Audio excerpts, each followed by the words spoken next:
વિચારને ખાલી ચિનગારીની જરૂર હોય છે. ખબર નહીં નિમિત્ત રાજકોટ બનવાનું લખાયું હશે અને વિચાર ક્યાંક અંદર પડેલો હતો જ. ચિનગારીની ક્યાંક જરૂર હશે. થોડીક સાંભળવા જેવી વાત કરી લઉં. પ્રસંગને ઉચિત છે. 18 જાન્યુઆરી 2009 દિવસ એ કંઈ વિશેષ દિવસ બને સમસ્ત કંસારા સમાજ માટે એક ખ્વાહિશ છે. હજુ કાકાએ આપણી સાથે જે વાતો વિચાર જે શેર કર્યા છે, જે કહ્યા છે, જે સોંસરવા અંદર ઉતરી જાય એવા છે. એ સોંસરવા ઉતરી જાય એવા વિચારને જો આપણે યોગ્ય ન્યાય ન આપીએ તો આ પ્રસંગ શ્રેષ્ઠ રીતે સંપન્ન થયેલો ન કહેવાય. વિચાર અંદર ઘણા બધા ચાલતા હતા, પરંતુ બેઠા બેઠા જેમ થયું કે વિચારની ઘોષણા જ્યારે એક તણખો પડ્યો જ છે તો એ પ્રજ્વલિત એક દીવો થાય અને સમાજને એનો પ્રકાશ મળે. એ માટે બે વાતની હું તમારી સાથે ઘોષણા કરું છું.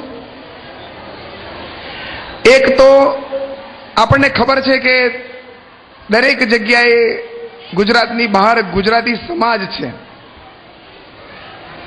એવો કંસારા સમાજ આવા દરેક શહેરની અંદર પોતાનું એક આગવું સ્થાન વિકસાવે.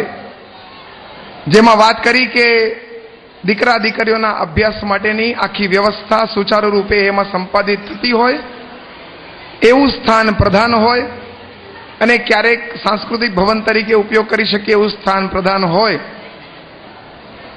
સમાજની સામે આજના દિવસે અને માનનીય વજુભાઈએ કહ્યું પ્રમાણે એમાંથી પ્રેરણા લઈને મારા પિતાશ્રીની યાદ કરીને અમદાવાદ ખાતે સાંસ્કૃતિક ભવન બનાવવા માટે, આપણું પોતાનું એક ભવન બનાવવા માટે રૂપિયા 1,11,111 ની ઘોષણા કરું છું.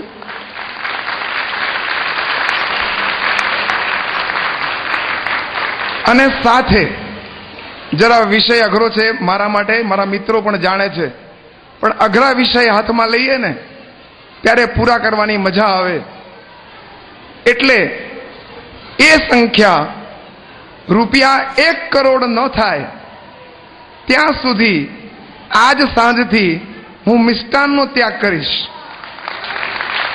જ્યાં સુધી આ સમાજની પાસેથી જોડી લંબાવીને રૂપિયા 1 કરોડ ભેગા નહીં કરું અને મારા જ્ઞાતિજનોને સાથે ઉભારીને એ દિવસે હું મિષ્ટાન ખાઈશ, ત્યાં સુધી હું મિષ્ટાનનો ત્યાગ કરીશ.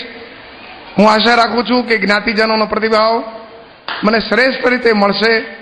રાજકોટનો આ દિવસ, વજુકાકાનું આ સાનિધ્ય આપણને જીવનભર યાદ રહેશે એવી આશા સાથે વિરમું છું. ફરીથી બધા સાથે બોલીશું, ભારત માતા કી.